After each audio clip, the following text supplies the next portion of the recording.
So what are the impact of these two studies for our care of obesity patients?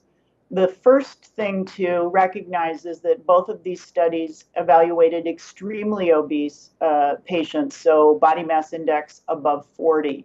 So these results are not generalizable to the more average overweight patient that we are taking care of. That said, the impact of these two studies is very consistent.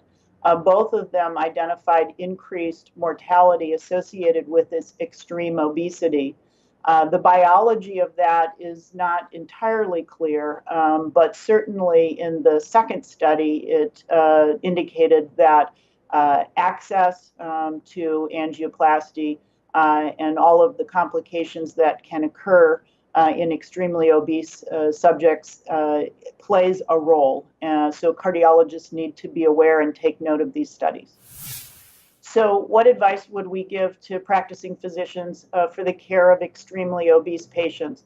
Number one, recognize that extreme obesity is a risk factor not only for increased rates of mortality in hospital, but complications due to access. Not necessarily bleeding complications, but other issues, as we saw in the second paper, related to increased nephrotoxicity and dialysis.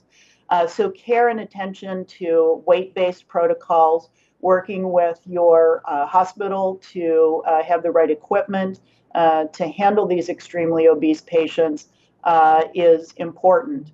And again, to reiterate, these were studies examining extremely obese patients.